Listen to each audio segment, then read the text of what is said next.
program baru yang ada di bidang SMA yang perlu dukungan dari Bapak Ibu semua kepala sekolah, karena kami punya target sampai bulan Desember nanti karakter itu benar-benar terbangun, tidak ada sekolah itu yang kumuh, tidak ada sekolah itu yang kotor dari depan sampai belakang. Nah, ini perlu diketahui oleh Bapak Ibu semua, kenapa muncul sebuah inovasi yang baru dalam program 100 hari program saya diangkat menjadi kepala bidang di SMA. Program ini terjadi amatan beberapa tahun di bidang DTK sehingga kami karena ada di bidang SMA maka perlu memang dituangkan menjadi sebuah program di SMA.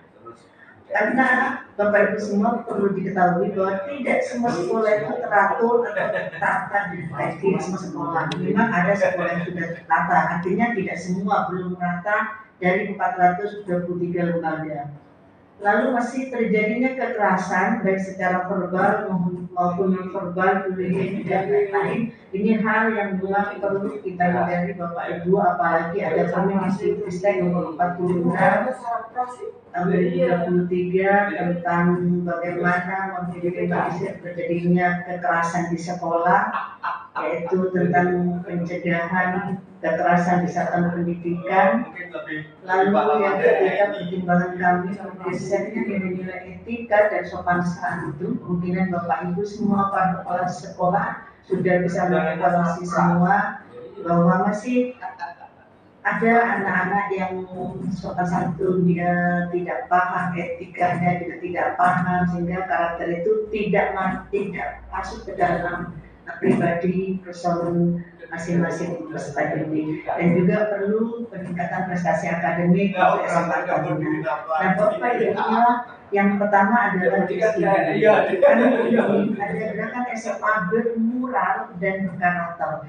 Jadi bermural ini akan ada sebuah estetika keindahan di sekolah itu dengan adanya mural, lukisan yang ada di satu bidang, lalu ada pesan moral. Jadi tidak hanya berupa semacam lukisan atau berupa abstrak dan lain sebagainya, tapi ada sebuah pesan moral yang disampaikan kepada peserta didik sehingga bisa merubah karakter anak atau karakter orang yang membaca.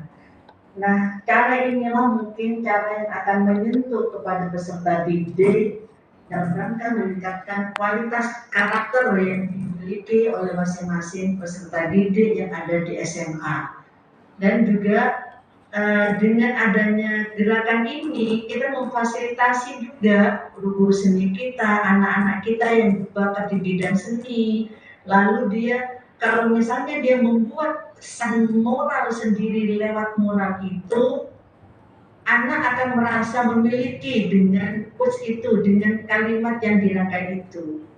Ini keinginan kami dari bidang SMA. Terus juga menjaga bagaimana lingkungan sekolah menjadi bagus, indah, nyaman, sehingga anak-anak itu memiliki tempat yang seolah-olah enak ya di dalam kelas, kok nyaman ya di sekolah ini gitu. Ini harus kita bangun bersama-sama. Program ini Bapak Ibu tidak akan berhasil tanpa dukungan dari semua kepala sekolah yang hebat-hebat yang luar biasa, sehingga dengan adanya PSBB ini akan memberikan penguatan untuk pelaksanaan sekolah ramah anak. Nanti ke depan kami ingin tahu pelaksanaan sekolah ramah anak yang sudah dilakukan oleh sekolah sudah berapa lembaga sih? Kami ingin punya data ini, kami karena masih baru, kami ingin mendata semuanya sehingga bidang SMA memiliki data, memiliki arsip yang memang ketika ada kunjungan, ada audiensi dengan siapapun kita bisa memberikan data yang baik. Lalu yang kedua adanya revitalisasi gerakan pramuka di SMA. Bapak Ibu semuanya, kami tahu bahwa memang pramuka itu merupakan hal yang wajib dengan adanya kurikulum Merdeka ini. ada kepemimpinan pramuka yang sudah menjadi kewajiban yang disampaikan di dalam kelas. Namun Bapak Ibu, kami ingin revitalisasi gerakan pramuka di SMA ini terkait dengan ekstrakurikuler ekskulnya. Bagaimana ekskul itu untuk pramuka itu gaya bagi masing-masing lembaga, sehingga budetnya itu dikenal oleh semua pihak, oleh semua masyarakat bahwa budet SMA itu benar-benar eksis. Ini yang kami inginkan. Karena kalau itu dilakukan ekskul dengan baik, maka yakin mereka akan melaksanakan dasar dan mainnya untuk pramuka.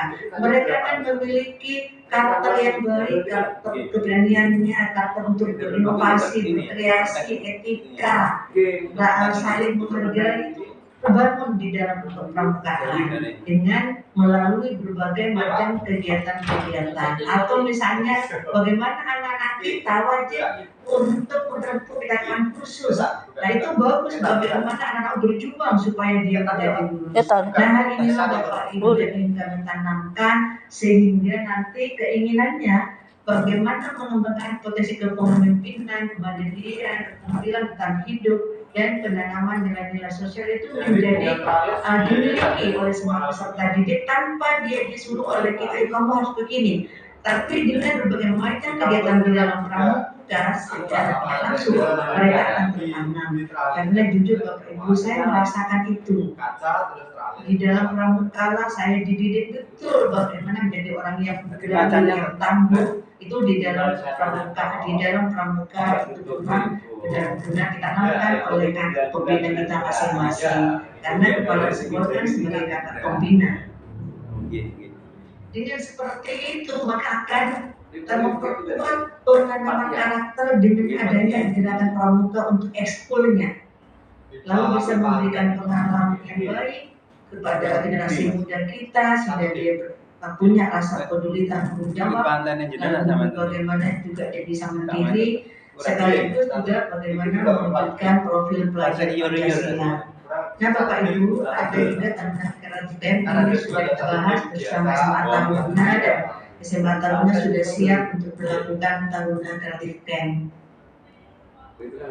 Nah Bapak Ibu semuanya, sebetulnya ada lagi aplikasi, nanti biarlah Mas Fajar yang menjelaskan aplikasi yang baru, bagaimana kesiapan dengan Pak SNBT itu sudah ada latihan.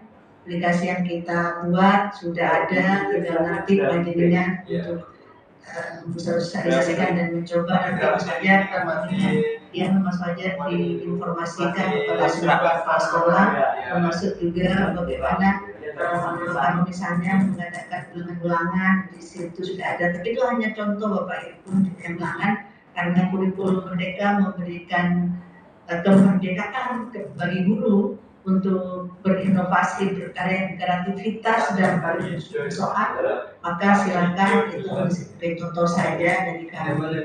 Nah Bapak Ibu, ini kami mencoba mengambil di BPSDM, karena jujur BPSDM itu sejak Pak Alex menjadi kepala BPSDM ternyata perubahannya sangat signifikan, indah, nyaman, menyenangkan. Nah ini saya ambil dari kamar mandi ini jalan. Jadi di murah, tetapi tetap ada pesan moral ini tapi hadiahnya maksud saya. Jadi rapi dan bersih bagian daripada pesan. Bacat itu ya. Ini jadi waktu kamar mandi di sebelah sini ada musola Bapak Ibu, sehingga orang yang antri untuk sholat itu senang menikmati keindahan di depan kursi ini sangat indah dan sangat menyenangkan. Saya yakin Bapak Ibu sudah memiliki tindakan, atau kalau misalnya bilang ini Bapak Ibu kurang paham, Bapak Ibu bisa secara bergiliran untuk melihat langsung nuansa di BPSDM. Nah kalau ini Bapak Ibu, ini ada di luar Bapak Ibu, di bagian kelas. Jadi tidak dipagar. Kalau Bapak Ibu saya lihat itu di pagar ya. Jangan takut untuk memberikan mural itu di dinding di depan kelas atau di dalam kelas. Ini yang di dinding Bapak Ibu, di dinding ruang kelas.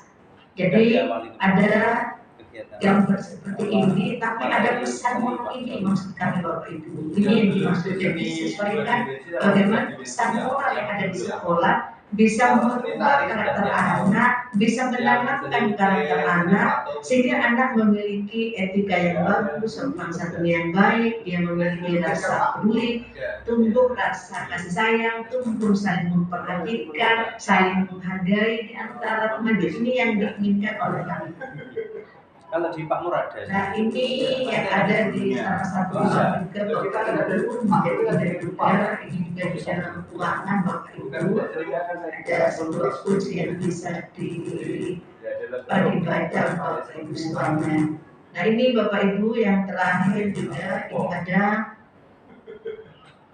ada juga ini di luar, yang kalau ini di dalam Bapak Ibu di dalam ruangan. Jadi ada pesan-pesan yang disampaikan di dalam mural. Kayaknya ini tolong Bapak Ibu sudah mulai dilakukan, karena nanti kami di bulan Mei dalam rangka Hari Pendidikan, dalam rangka memperingati Hari Pendidikan, kami ingin memberikan penghargaan kepada kepala cabang yang sudah melaksanakan PSBB maupun revitalisasi gerakan pramuka di SMA. Dengan adanya perkemahan-perkemahan yang dilakukan oleh cabang masing-masing, karena program ini sudah disosialisasikan kepada semua kepala cabang, termasuk program apa saja yang ada di bagi yang menjalankan ibadah puasa. Saya Agus Karyanto mencoba untuk menjelaskan tentang program DAK. Jadi kami selalu diwanti-wanti oleh pimpinan, oleh Bu Kapit, harus selalu ada peningkatan di kualitas sarana prasarana di masing-masing lembaga sekolah, baik itu negeri maupun swasta. Peningkatan kualitas atas ini bisa dimulai dari pihak sekolah sendiri melalui dana bantuan pemerintah BOS, ya, itu khusus untuk kerusakan-kerusakan yang ringan. Sementara yang sedang berat itu menjadi tanggung jawabnya provinsi tentu. Nah, di provinsi ini kita ada dua sumber bantuan, yang pertama dari APBN dan yang kedua adalah dari APBD kita, APBD murni.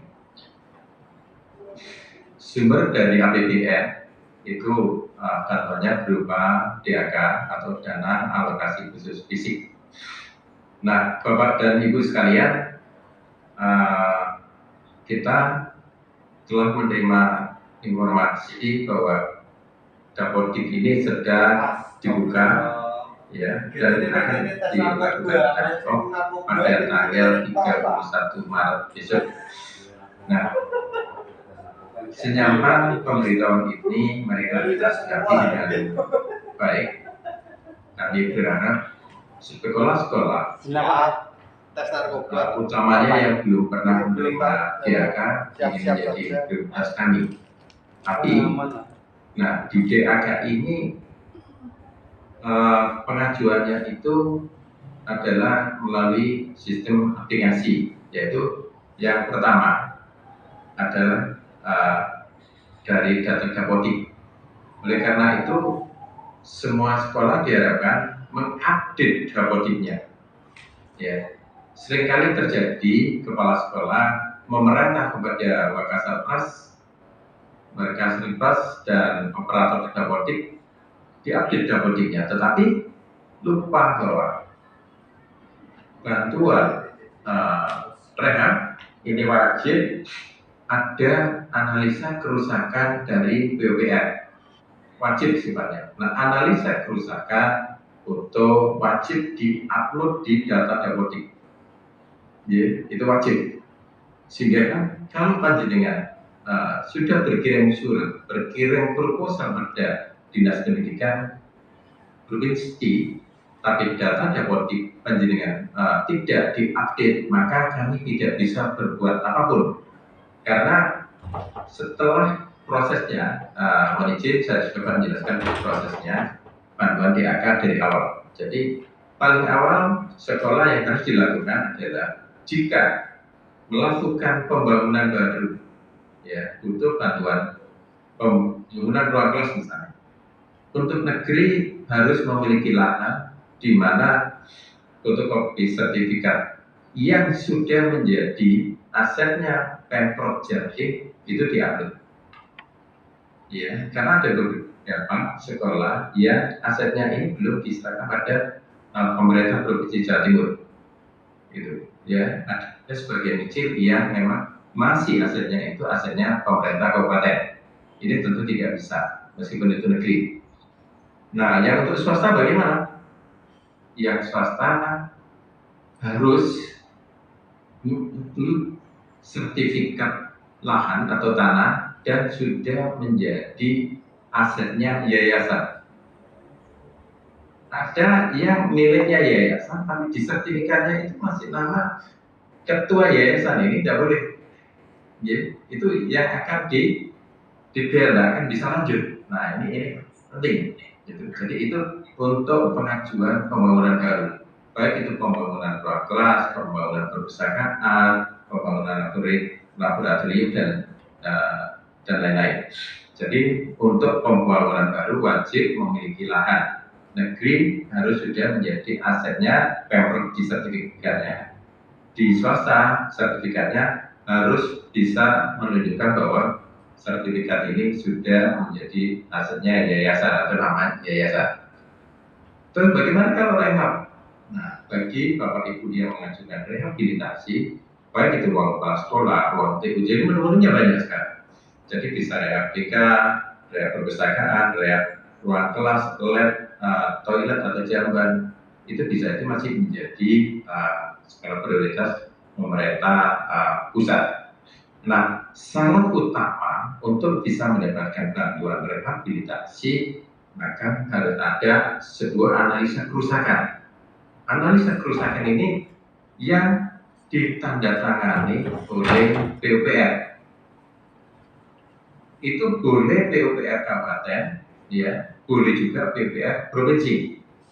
Ada beberapa yang menyampaikan pada kami di beberapa daerah PUPR kabupaten tidak berkenan karena sekolah SMA di bawah pengelolaan Pemprov Jatim. Ya, apabila memang ada kesulitan seperti itu, kami ini akan segera memfasilitasi panjenengan semuanya untuk bisa daftar pada link, dan link ini sudah kami berikan pada masing teman-teman di Kopil. Monggo silakan didaftar. Dalam waktu dekat dan insya Allah di depan kita akan mengundang PUPR provinsi dengan panjenengan yang membutuhkan analisa kerusakan dengan persyaratan apa? Yang datang harus sudah membawa DNA yang mau direhab. Misalnya panjenengan ada 3 ruang kelas, ya masing-masing harus ada DNA 3 ruang kelas tadi. Karena kepala sekolah harus ada DNA-nya, DNA saja, lengkap dengan ukurannya. Rehab TU, silakan dilengkapi dengan DNA-nya, harus ada panjang lebarnya, ya DNA saja. Setelah itu apa? Selanjutnya adalah foto dan video kerusakan. Nah, ini untuk menjembatani agar begitu. Ya, hari itu juga akan dibuatkan analisa kerusakannya secara bareng-bareng oleh teman-teman PUPR dari provinsi. Dengan melihat apa? Dengan melihat DNA atau itu muncul luasan dan melihat foto kerusakannya. Nanti teman-teman PU akan menganalisa dengan foto, dengan video yang lengkap ya. Nah, nanti akan dinilai. Ya, akan ada rinciannya. Mulai dari pondasinya rusak 3, kolomnya rusak 3, dindingnya bagaimana, usen dindingnya bagaimana, plafonnya seperti apa, atapnya bagaimana, struktur atapnya bagaimana, mulai kuda-kuda, gording, surret, seperti itu semua akan ada secara rinci. Nah, dari rincian-rincian itu teman-teman di PUPR akan bisa merekam bahwa sekolah ini kerusakan 32%. Korelasinya di mana sih analisa kerusakan itu terhadap biaya?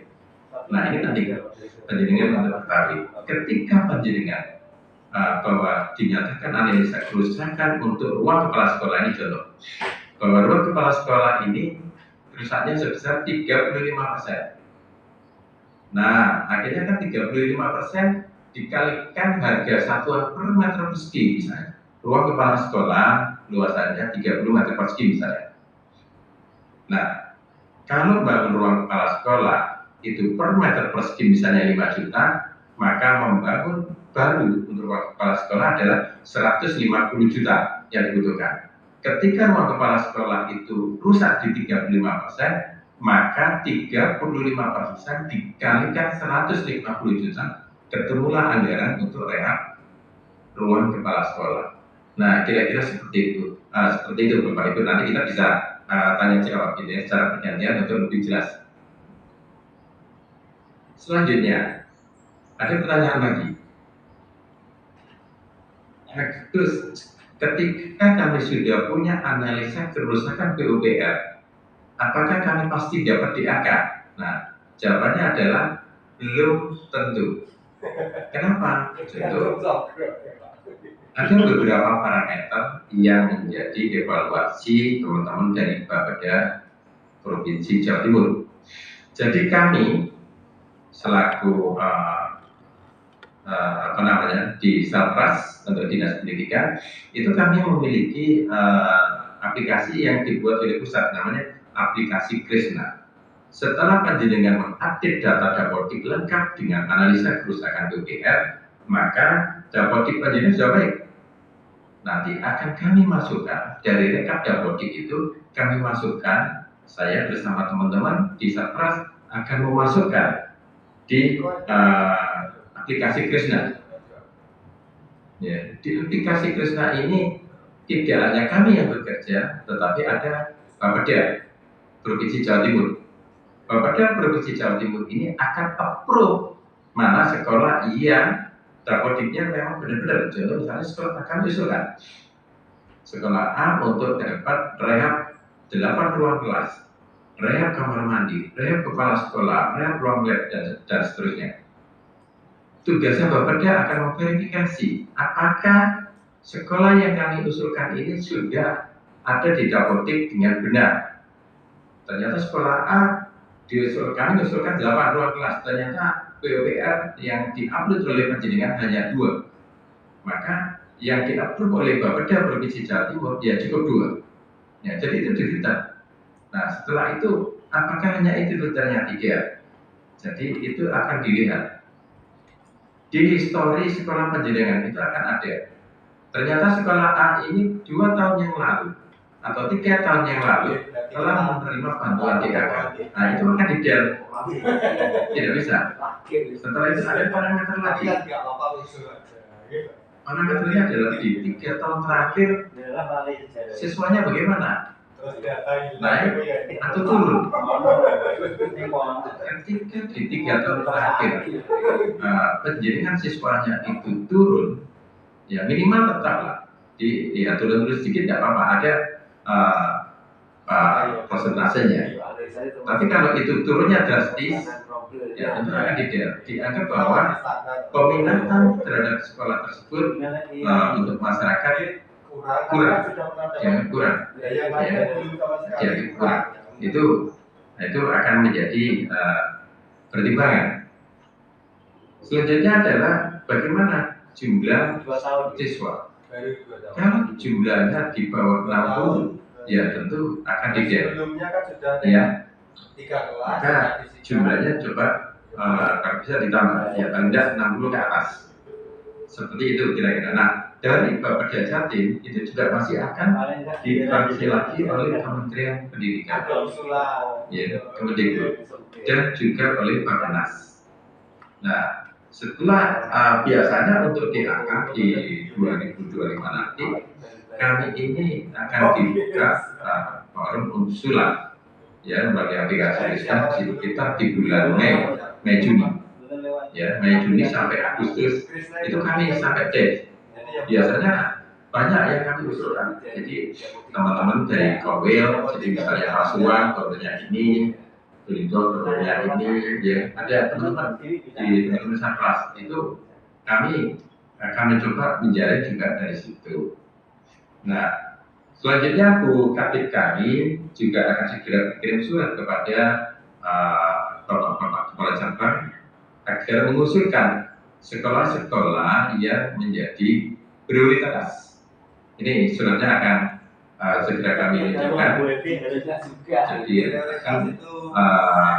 kepala cabang akan mengusulkan bagi sekolah-sekolah yang rusak parah itu akan kami mencoba untuk diusulkan melalui anggaran APBD, PAPBD. Nah, di PAPBD ini kami coba untuk ke sana. Ini sesuai dengan arahan pimpinan.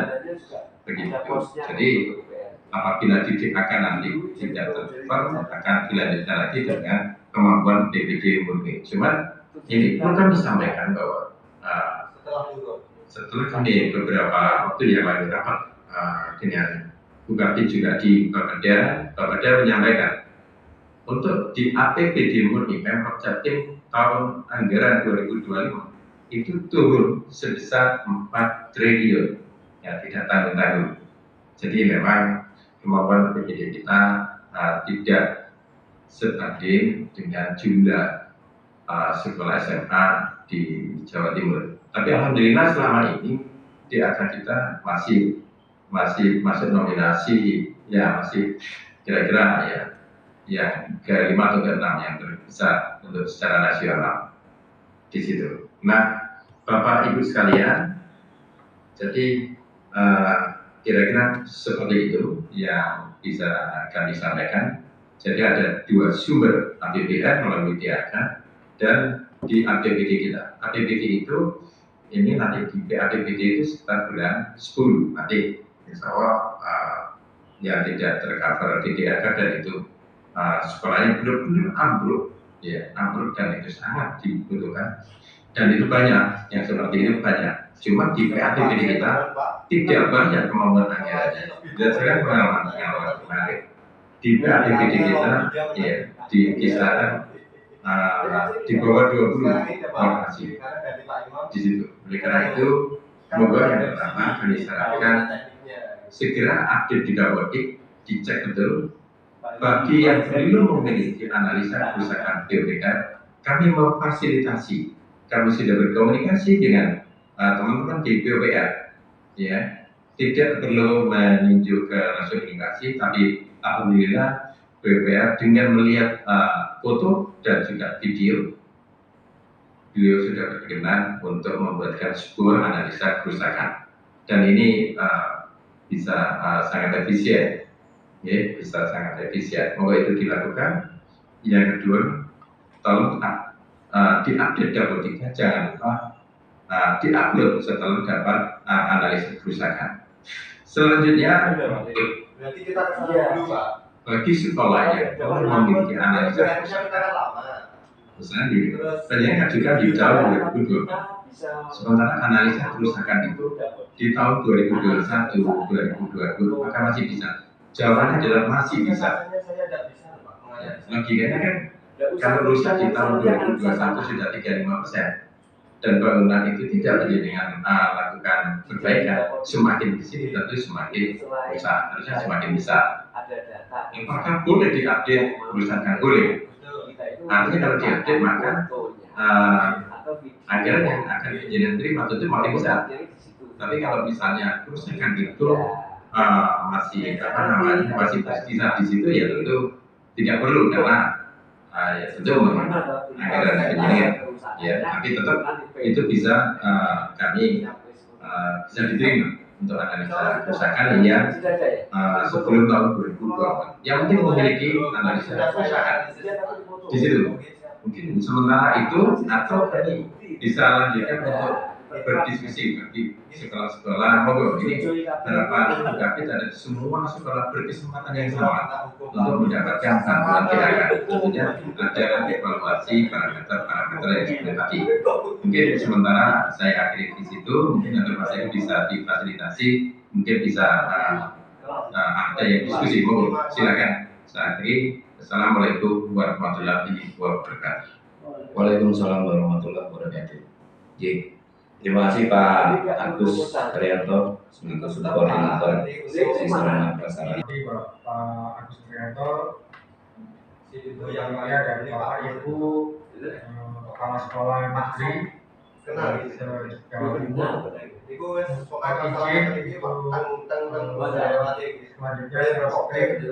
paparan program seksi kita dapat kelas juga lab kimia juga dapat kelas yang ditaruh di sana lab kimia lab komputer yang ditaruh itu sekarang jadi kelas sekilas saja Bapak Ibu terkait kan awalnya dapatnya lab komputer kurikulum kami berangkat dari program kualitas belajar yang saat ini ada dan kita mesti sama-sama support terkait ini. Pertama adanya kendala dan tantangan dalam literasi dan numerasi yang sama-sama Bapak Ibu kita semua tahu dari hasil asesmen nasional yang sudah dikonversi menjadi rapor pendidikan. Mudah-mudahan Bapak Ibu di satuan pendidikan juga sudah keseluruhan sudah bisa mengakses dan menunggu hasil rapor pendidikannya dan kemudian bisa melakukan analisis terkait prestasi yang dicapai oleh satuan pendidikan. Kemudian kendala dan tantangan dalam proses belajar siswa. Jadi saat ini diindikasi bahwa study di sekolah itu schooling without learning. Jadi mereka setiap hari berangkat ke sekolah tapi bukan mereka mendapat pembelajaran yang cukup, apakah mereka menikmati pembelajaran yang diterima itu masih menjadi tanda tanya, menjadi pekerjaan rumah bagi kita semua. Selanjutnya kendala dan tantangan dalam reformasi pendidikan, khususnya reformasi kurikulum. Jadi kita memang masih dalam kurikulum yang terbilang masih baru, jadi masih akan ada terus perkembangan yang akan kita hadapi bersama-sama. Dan isu kompetensi siswa Indonesia, satu dari 2 siswa belum mencapai kompetensi literasi, 2 dari 3 siswa belum mencapai kompetensi numerasi. Bapak Ibu mungkin untuk menghemat waktu berangkat dari masalah kendala ini, kita di bidang pendidikan pembinaan SMA ini sudah menyiapkan beberapa yang saya kadang tidak habis pikir program. Tadi sudah sangat banyak juga disampaikan oleh Pak David. Sedikit saja dari yang kurikulum. Jadi tidak ada di situ menonjol oh ini loh matematika, ini fisika, ini kimia. Tidak. Sedangkan ini tantangan dalam reformasi pendidikan. Nanti materi akan kami sampaikan Bapak Ibu. Kita mungkin sekilas ini saya menggunakan kanan bahwa tadi juga sudah disampaikan Ibu Kabit bahwa kepemimpinan itu sangat penting. Peran Bapak Ibu Kepala Sekolah ini merangkum semua usaha yang menjadi peran penting di sekolah untuk bisa mencapai sekolah yang dicita-citakan. Sekolah yang dicita-citakan itu merujuk pada pembelajaran yang berfokus pada murid. Saya coba simulasi Pak.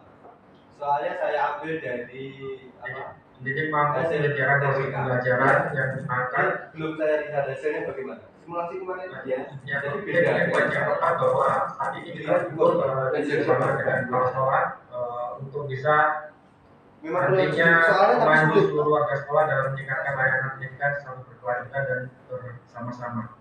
Salah satu kepemimpinan ini juga menjadi pilihan di dalam jenjang dan pendidikan. Saya ambil 25 soal. Sampai satu pendidikan. dengan print kemudian nanti sebagai bahan itu loh dulu paham. Izin Bapak Ibu untuk program yang akan dilaksanakan di sesi kurikulum, alhamdulillah saat ini kami sedang berada di Kota Malang. Ini sudah memasuki kegiatan yang awal sebagai rangkaian dari beberapa tahap nanti dalam pendampingan implementasi kurikulum merdeka. Kemudian nanti ada aplikasi KSP yang tadi sudah disampaikan oleh Kabit, aplikasi Prepare untuk persiapan UTBK dan stunning, kemudian evaluasi learning untuk wadah atau aplikasi yang diberikan di sekolah untuk melaksanakan evaluasi belajar di kelas 12 itu mungkin. Nah, ini sebetulnya rencana awal kami terkait sasaran implementasi kurikulum Merdeka. Kami akan menyasar semua mulai dari pengawas, FKKS, wakil kurikulum, guru BK, kemudian untuk MGMP. Kami akan melibatkan seluruh elemen ini untuk memberikan penguatan materi mulai dari kebijakan kurikulum Merdeka, kemudian proyek penguatan profil pelajar Pancasila, aplikasi KWSP yang mohon izin mungkin masih perlu ditingkatkan lagi, kemudian pemilihan mata pelajaran pilihan yang sangat penting dan mungkin akan menjadi perhatian khusus untuk anak-anak pendidik yang akan memasuki naik kelas 12. Dan kemudian ada materi terkait pendidikan dan perencanaan berbasis data. Untuk tahap 1 dan 2,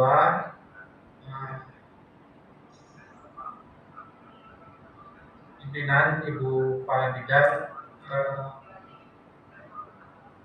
menjadi perhatian dari hasil penggunaan PMM.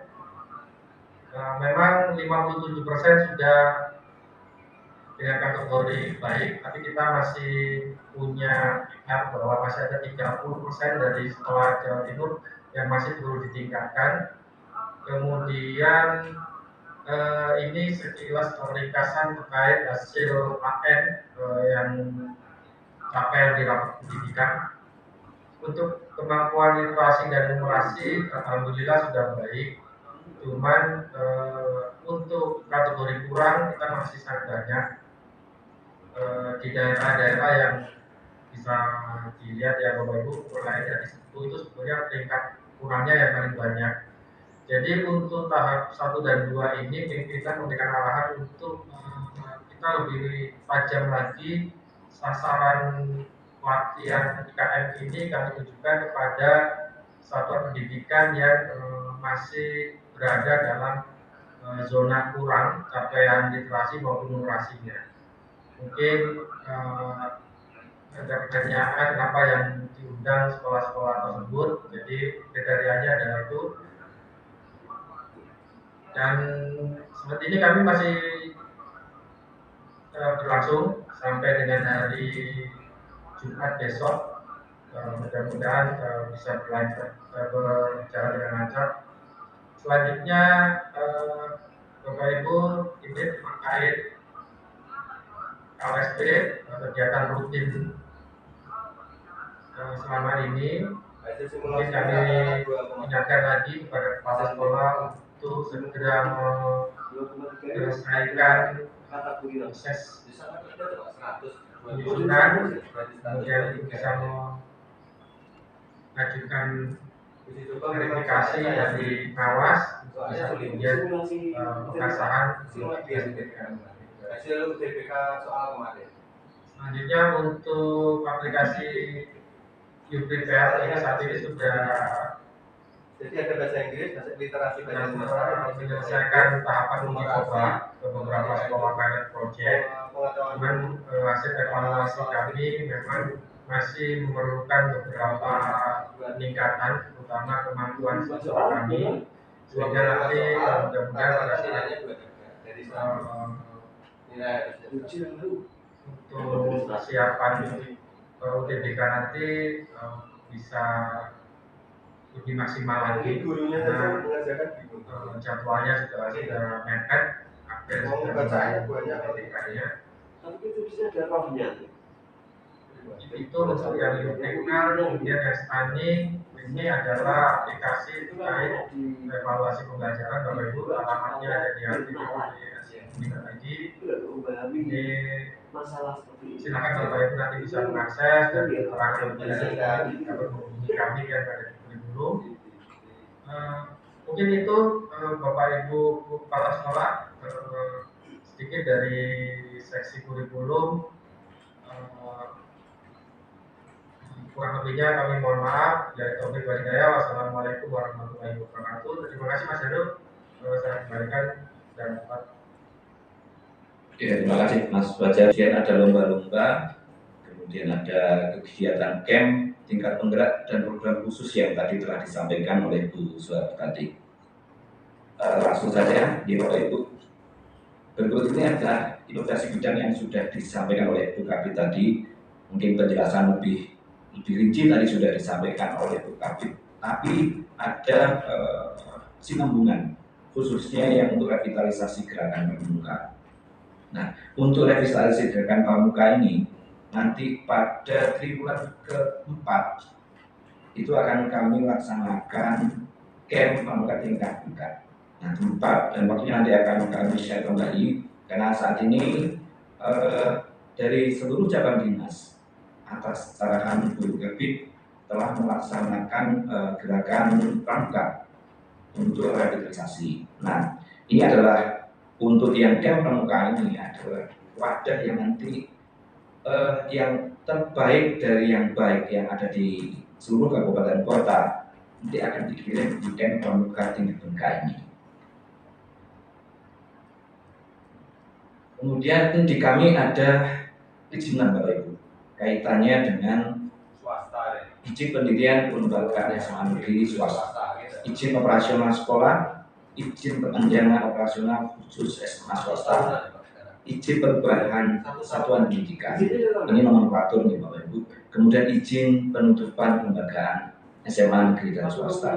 Nah, untuk yang perizinan ini khususnya yang untuk pendirian itu memang saat ini masih ada pembatasan terkait dengan peraturan gubernur nomor 76 tahun 2022 yang diberikan izin khusus untuk pendirian itu adalah yang SMA kemudian sudah memiliki KPM minimal peserta didiknya 60 ketika 76 tahun 2022 kemudian sudah memiliki program vokasi atau kewirausahaan, memiliki SD SMP yang sudah meluluskan sekali dan memiliki pendanaan yang kuat.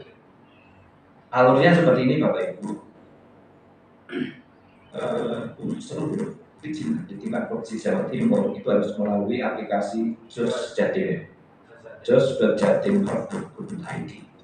Jadi mohon itu dari sekolah itu melaksanakan registrasi. Kemudian dari DPM PTSP akan memverifikasi semua berkas apakah sudah sesuai dengan ajuan. Setelah itu dikirim kembali ke kami. Ketika kami memverifikasi bahwa berkas itu sudah sesuai, nanti akan kami berikan rekomendasi. Kalau tidak sesuai akan kembali ke pemohon. Ketika itu sudah sesuai dengan berkas-berkasnya sudah lengkap dan sesuai, akan kami teruskan ke DPM PTSP dengan mengeluarkan surat rekomendasi. Kemudian setelah itu DPM PTSP akan meneruskan ke pemohon dan pemohon akan mencetak sendiri perizinannya. Kemudian kegiatan rakor himo. Ini kemarin kami sudah melaksanakan kegiatan di bulan Februari, di bulan Januari akhir. Ya, himo itu adalah kenapa kok dibentuk himo?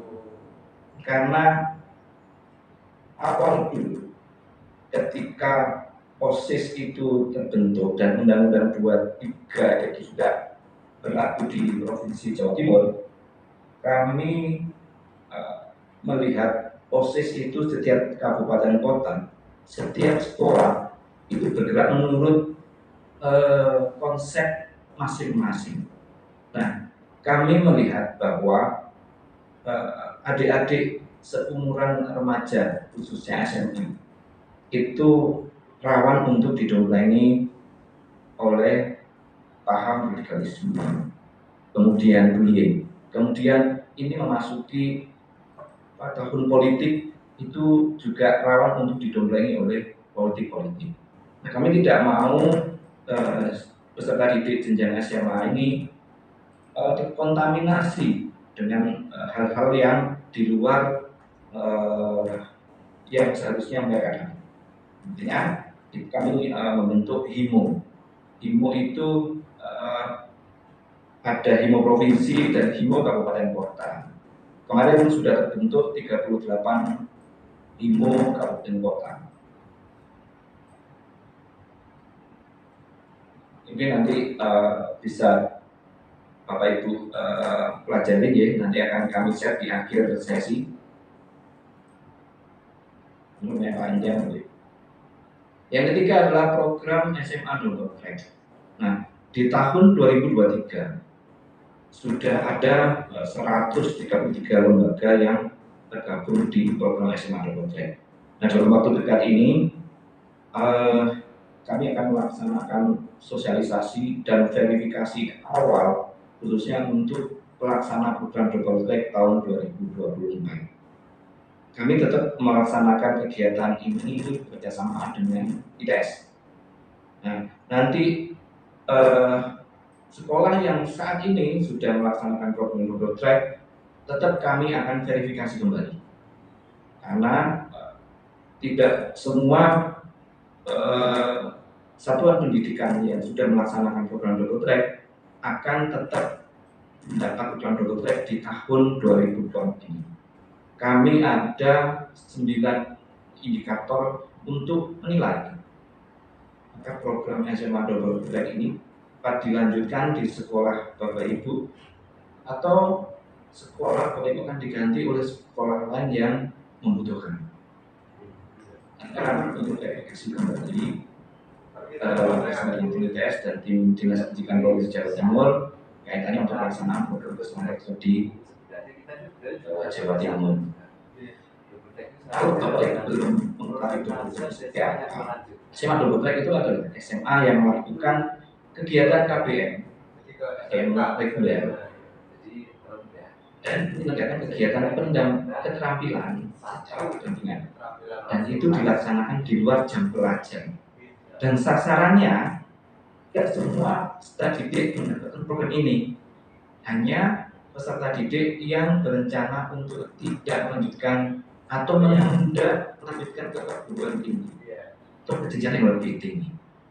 Dan nanti akhirnya peserta didiknya akan mendapat dua sertifikat, satu sertifikat lulusan dan satunya adalah sertifikat dari Double Track. Bidang keterampilannya apa saja? Ada 7 bidang keterampilan Bapak Ibu. Multimedia, teknik listrik, elektro, tata boga, tata busana, dan TKA. Apa kata Bapak ini?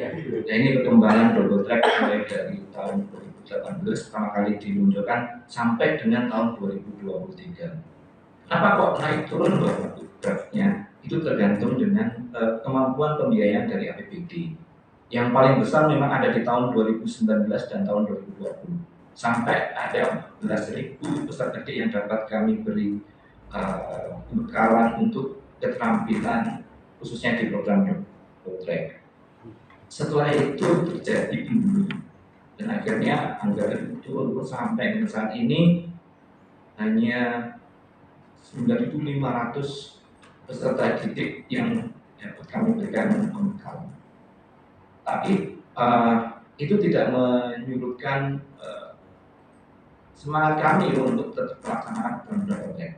Hanya inovasi yang kami laksanakan untuk meningkatkan mutu pelaksanaan program Double Track ini.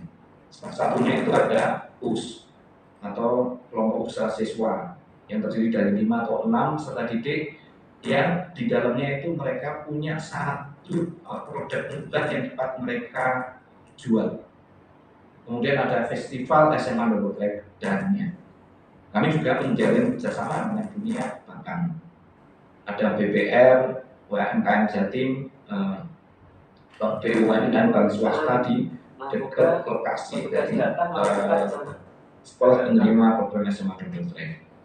Dan terakhir ini dilirik juga oleh UNICEF, utamanya dalam memberikan life skill abad 21 Dan mulai tahun 2024 ini resmi UNICEF 2023 kemarin UNICEF resmi untuk melakukan kerjasama dengan kita, dan mereka ada pembiayaan khusus untuk pembekalan life skill kelas 1.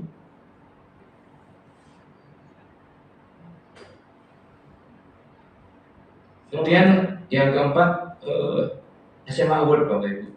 Nah, SMA Award ini adalah kegiatan tahunan kami yang kami laksanakan di akhir tahun. Ini adalah sebagai program kegiatan penutup kami. Dan ini kami harapkan peran serta aktif dari Bapak Ibu, khususnya di bidang persekolahan jenjang SMA nih, karena ada 35 lomba. Dan ini kemungkinan nanti akan bertambah. Penghargaannya mungkin nanti akan bertambah. Tambah itu karena ada inovasi yang tadi sudah disampaikan oleh Bu Kabid untuk penghargaan kaitannya dengan GSBB. Kemudian ada sekolah revitalisasi barang pramuka dan pendidikan karakter. Ini mohon nanti untuk yang SMA Double Track, SMA Award ini pelaksanaan akan kami laksanakan setelah PPDB Bapak Ibu. Seleksi nanti akan kami laksanakan setelah PPDB sampai menjelang akhir di bulan Oktober. Bulan November akhir itu akan kami laksanakan awarding yang kami kemas pada dengan SMA tahun 2024. Ada 10. Dan kita bentuk visi.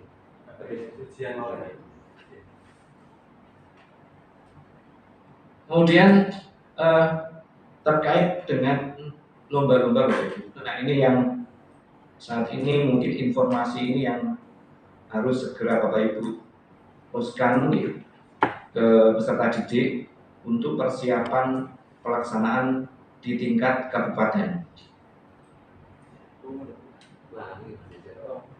Lomba itu yaitu ada SN, kemudian ada opsi, fiksi, FLS 2M, NSDC, LDBI, O2SN.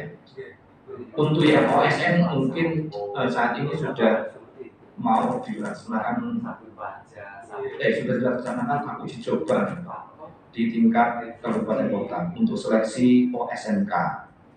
Kami berharap kemarin mungkin ini kebetulan Mas Fajar ini yang saat ini koordinatornya dan Mas Ilham untuk pelaksanaan OSN kemarin juga sudah melaporkan ke Bu Kabid untuk pelaksanaan ini. Memang ada beberapa kendala dan mungkin sudah teratasi ya kendala-kendala itu dan sudah dilaporkan ke BPT. Timeline untuk pelaksanaan lomba-lomba OSN tingkat provinsi itu dilaksanakan tanggal 6 sampai 8 Mei 2024. NSDC dan LDBI tingkat provinsi itu tanggal 13 sampai 15 Mei 2024. Kemudian O2SN itu dilaksanakan tanggal 12 sampai 14 Juni 2024. NSDC tingkat nasional itu dilaksanakan tanggal 19 sampai 25 Juni. FLS 2M tingkat provinsi dilaksanakan tanggal 2 sampai 4 Juli 2024. Kemudian yang untuk O2S nasional itu dilaksanakan tanggal 11 sampai 17 Agustus. OSN nasional tanggal 26 Agustus sampai 1 September. FLS 2N nasional tanggal 17 sampai 23 September. Fiksi 24 sampai 29 September. LDPI nasional 7 sampai 13 Oktober. Opsi nasional 16 sampai 24 Oktober. Nah, ini mohon Bapak Ibu, ketika pelaksanaan lomba-lomba ini, peserta didik harus sudah terdaftar di BPTI. Jadwal pelaksanaan ini adalah jadwal pelaksanaan untuk pelaksanaan tingkat mulai dari kabupaten sampai di langsung. Tapi kita enggak. Ketika nanti Bapak Ibu peserta didiknya akan mengikuti semua jenis pembayaran tergampang di layar, itu semua harus terdaftar dulu di BPTI. Jika nanti ketika ikut di tingkat provinsi, kami akan melakukan cross check dahulu Bapak Ibu. Semua enggak. Ketika itu tidak terdaftar di BPTI,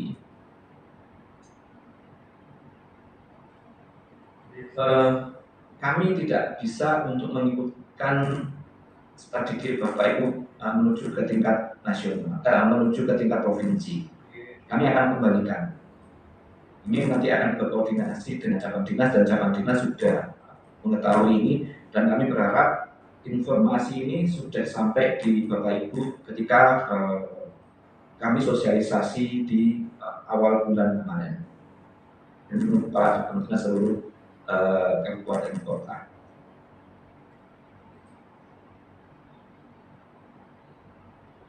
Itu Bapak Ibu, mungkin nanti materi ini akan kami share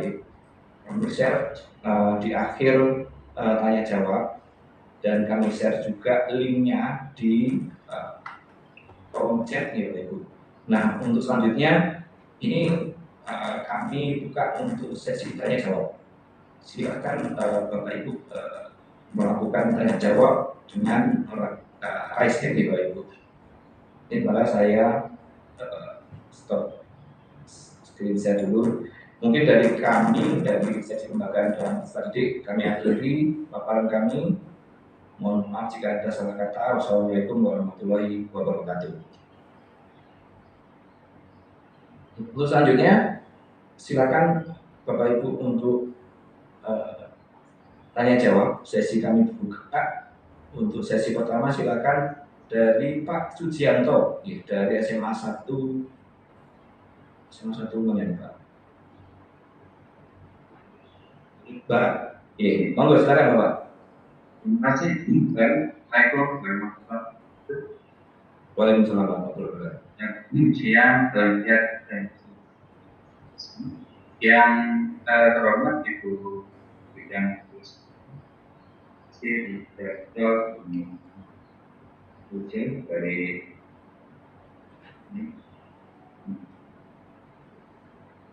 terima kasih atas paparannya secara umum. Kami sudah sedikit yang terkait dengan hitung kami SFI. Alhamdulillah itu ini dari kondisi siswa 2 tahun meningkat yang meninggung menyambut dengan jenderal mekanisme berikutnya. Dan alhamdulillah berjenjang program SME berdetek terdiri dari 3 pembagian yang alhamdulillah kembali diskusinya kami juga mendapatkan. Mungkin Bapak Ibu yang di sebagai ini telah mengusulkan beberapa usulan. Namun Pak Kris, kondisi kami terus beberapa ataupun uang itu mengalami kerusakan. Dan alhamdulillah sudah disurvei secara langsung. Namun dari proses usulan kami juga menggunakan analisa PLPR yang tadi sudah sampaikan, masih bagus. Ternyata yang di dalamnya pun bisa banyak. Hanya secara konstruksi di SMA Barat ini tanahnya bergerak, sehingga kami ketika mendapat bantuan di toilet kami harus menggunakan terus, sehingga tidak terjadi kerusakan yang berulang. Ini kondisi alam. Nih, untuk itu dengan secara kondisi yang awal tadi sudah disampaikan, mohon dapatnya nanti secara prioritas begitu Pak Agus, karena kami sudah laporkan dari foto maupun video, meskipun nanti tidak disediakan yang melalui program BPD bisa juga kiranya itu permohonan dari SMA Barat dengan kondisi siswa 2 tanah pun masih sangat memungkinkan, kami punya 2 hektar, dan kemudian program-program penunjang pun alhamdulillah saya dan kondisi sesuai pun ini ke depan akan tambah 10 juga. Hingga dari sekarang 920 insya Allah nanti akan menjadi 900. Begitu Bapak, saya sudah lewat izin nanti jadi sebagai 10 dari apa di Assalamualaikum warahmatullahi wabarakatuh. Waalaikumsalam. Terima kasih Pak Sudianto. Nah ini kelihatannya Pak Sudianto ini melaporkan saja nih, tidak ada pertanyaan nih Pak Sudianto. Iya benar. Permohonan. Permohonan saja. Pak Agus mungkin dapat menanggapi, langsung kita tanggapi saja. Nanti mohon maaf Bapak Ibu, jika ada pertanyaan yang sama, mungkin bisa diakomodir di setelah para pembicara nanti melakukan tanya jawab nih. Monggo Pak Agus. Ya, Pak Sudianto, terima kasih. Pada prinsipnya kami ini melayani panjenengan semua. Jadi kami berharap itu semuanya dari sejumlah SMA 1.500 negeri swasta itu dapat bantuan.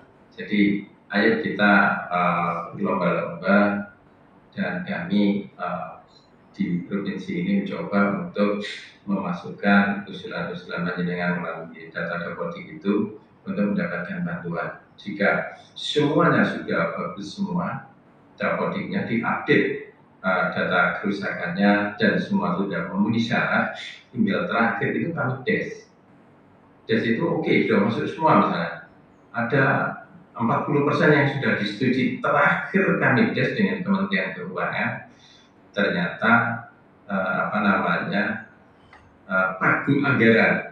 Nah, pagu anggaran. Jadi pagu anggaran ini tidak bisa mencukupi untuk bisa membantu semuanya. Oleh karena itu kami dengan dari Kementerian dan Pendidikan dan Kebudayaan melakukan filterisasi lagi adalah skala yang ada super prioritas dan prioritas di situ. Tentu sesuai dengan arahan pimpinan yang prioritas adalah ruang kelas yang memang benar-benar sudah ambruk, dibuktikan dengan foto-fotonya, ya, di mana siswanya ini belajarnya akhirnya menggunakan ruang lab sehingga tidak bisa melakukan kegiatan PBM, proses belajar mengajar dengan baik, ya, misalnya seperti itu. Jadi kami akan mencoba untuk berbuat yang terbaik buat lembaga-lembaga sekolah di Jawa Timur, seperti itu. Terima kasih, saya sangat senang ketika panjenengan lahannya ada, mengajukan permohonan baru, semua sudah terpenuhi. Alhamdulillah itu membantu tugas kami di Dinas Pendidikan. Pak Tulur. Oke, selanjutnya barangkali yang lain. SMA 3 Jember, Bu Umi Fauzia, silakan Bu Umi.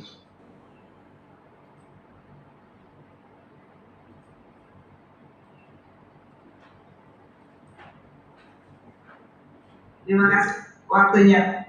Jadi sebelumnya mohon maaf, saya Umi Fauzia, perwakilan dari SMA 3 Jember. Terima kasih atas penjelasannya tadi yang terkait dengan pengajuan untuk rehabilitasi kelas. Kebanyakan tadi sudah cukup jelas terkait dengan analisis kerusakan dan lain sebagainya. Cuma yang perlu saya tanyakan di sini adalah sekolah saya itu sudah 5 tahun ini pengajuan untuk RKB, yaitu ruang kelas baru, ada 2 ruang kelas. Karena selama ini sekolah kami menggunakan lab fisika dan lab biologi sebagai ruang kelas karena kekurangan 2 kelas. Nah, sampai dengan sekarang 5 tahun ini kami belum bisa tembus untuk pengajuan RKB. Nah, mungkin mohon maaf Bapak bisa lebih dijelaskan lagi terkait dengan mekanisme permintaan bantuan untuk RKB itu. Apakah kami harus pengajuannya itu melalui kementerian, ataukah dari DAK provinsi juga menyediakan untuk pengajuan RKB? Itu aja mungkin yang bisa kami sampaikan. Terima kasih. Baik, terima kasih untuk Bu Yuni dari SMA Negeri 3 Jember. Jadi gini, pemerintah pusat itu untuk saat ini sudah 3 tahun ini bantuan pemerintah pusat itu melalui satu pintu yaitu di DAK. Jadi DAK itu kita mengenalnya hanya bersumber dari APBN, yaitu dari pemerintah pusat ya. Jadi kalau DAK provinsi itu karena kita dapat dari dana APBN, dari RKUN, nanti salur ke RKUD kita. Jadi yang untuk bantuan dari APBD kita namanya bukan DAK, jadi APBD murni maupun di PAPBD. Jadi untuk APBD Pemprov Jatim itu di awal tahun anggaran yang sudah kita tetapkan di awal tahun, dan di PAPBD itu di sekitar bulan 10. Nah itu untuk prosedurnya, kalau itu pembangunan ruang kelas baru cukup ditujukan pada kami. Ya, ini sudah kami catat mulai Juni ini, nanti kami usulkan pada pimpinan, pada Bukapit, agar nanti teman-teman di Korwil akan betul-betul ngecek betul di dapodiknya penjaringan, mungkin apakah ada kesalahan atau tidak. 5 tahun tentunya harusnya mesti bisa, ya, harusnya bisa. Ini kami catat di situ begini. Jadi untuk pengajuan pembangunan baru, ruang kelas baru, pengajuan rehab itu cukup ditujukan kepada kepala dinas pendidikan provinsi Jawa Timur. Mudah-mudahan cukup jelas penjelasan kami. Terima kasih. Monggo yang lain barangkali. Oke, terima kasih Bu Umi. Selanjutnya Pak Edi dari SMA 1 Sresek. Silakan Pak Edi.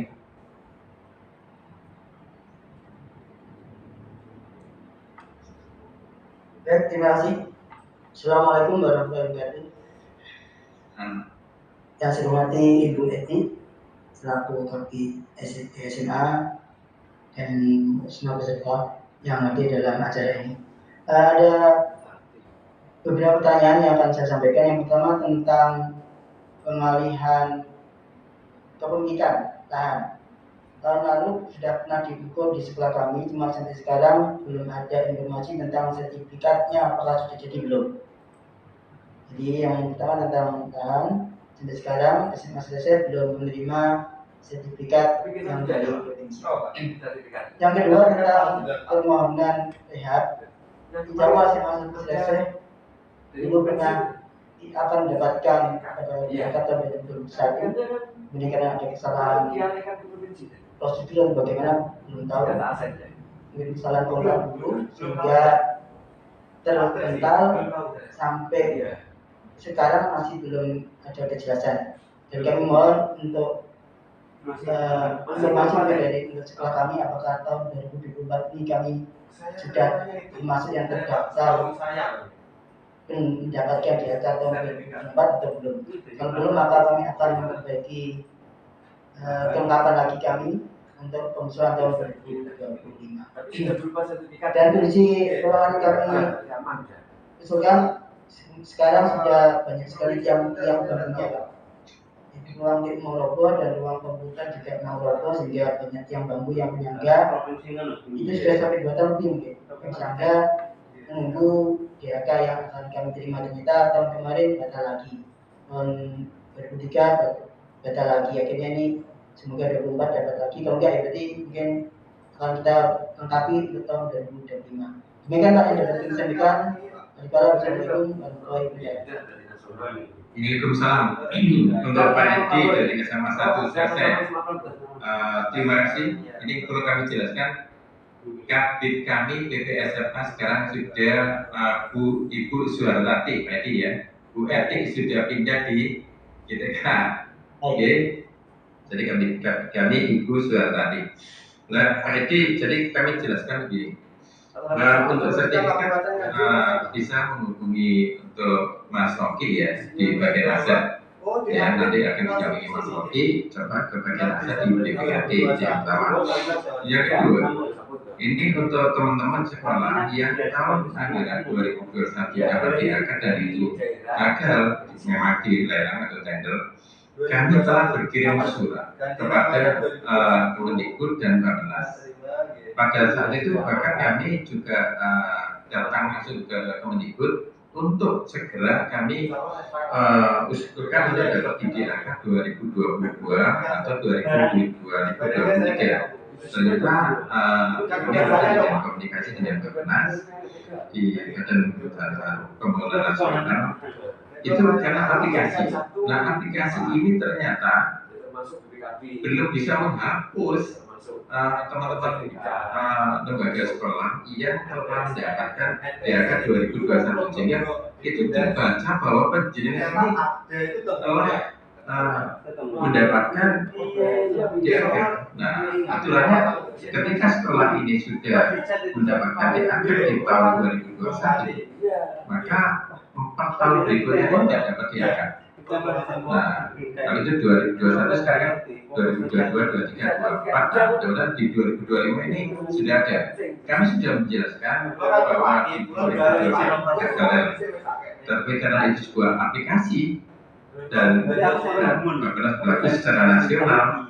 Ini apa namanya, kami ini belum mendapat tanggapan sudah kami.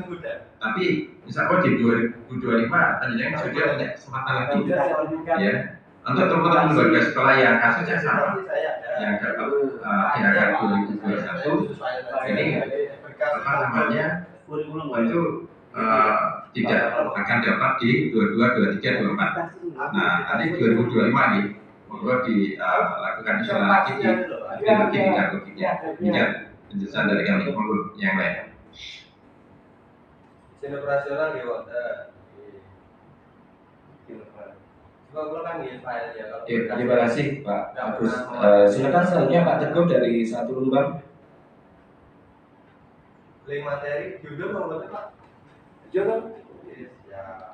Wes dibuka wis gak sampun Gus. Mungkin di unmute dulu ya Pak. Yang penting itu. Nggih. Foto-foto. Semuanya mau. Ya ini ada di foto. Halo semua Pak, sudah lihat kan? Iya. Pak Eko. Terima kasih. Ada evaluasi hasil WSAD murni sama SDS murni dan SMA. Ini belum tahu. Pertanyaan yang Saya nanti di akhir Iya. hasilnya ada sekian. berarti saya bagus. Selalu semuanya harus versi kita. Kami khususnya di SMA Negeri 1. Nanti kekurangan harian ini jangan catat lagi. Ada kendala-kendala ya. Sudah dianalisis oleh PUPR dan sudah diupdate di Dapodik 2023. Pertanyaannya, apakah masih perlu kita update lagi untuk Dapodik 2024 terkait dengan permohonan bantuan rehabilitasi ruang kelas ada kimia, perpustakaan dan juga kantor. Kemudian kami juga pernah mengajukan permohonan untuk bantuan alat-alat laboratorium yang sebenarnya gedungnya atau ruangnya kita sudah punya, ada ruang laboratorium kimia, fisika dan biologi. Tetapi sampai dengan hari ini kami masih belum punya alat dan bahannya. Nah, apakah kami masih bisa berharap di tahun 2024 ini kami bisa mendapatkan bantuan-bantuan tersebut? Terima kasih, itu saja yang perlu kami tanyakan dan kami sampaikan. Assalamualaikum warahmatullahi wabarakatuh. Waalaikumsalam. Untuk Pak Teguh, untuk Pak Teguh, bagi Pak Teguh atau sekolah yang lain, ketika itu sudah aktif Dapodik 2023, sebaiknya di 2024 itu juga dilakukan aktif karena di wisatanya terkait. Artinya bahwa tidak salah misalnya tidak diupdate, tapi juga akan baca bahwa itu kondisi terkini. Tapi andai kata di 2023, 2024 tentu mungkin ada pergeseran kepala sekolah, pergeseran guru, tenaga pendidikan tidak diubah, aktif. Artinya ketika tidak aktif maka tim satgas itu akan melihat berarti sekolah ini selalu update dengan data terkini gitu. Terus kami tidak jadi ragu, ya tidak menjadi ragu. Yang kedua, untuk pengajuan alat IPA ini tentu kami juga akan mengajukan melalui di untuk melayani di APBD karena yang menjadi prioritas adalah pembangunan ruang kelas baru maupun ruang kelas yang berisinya sudah mereka duanya sekali saudara-saudara kita yang kualitasnya itu ampuh. Dan itu tidak hanya satu ruang, ya ada satu sekolah, 2 sampai 3. Nah, tapi silakan aja diupdate Bapak. Enggak tanya jawab.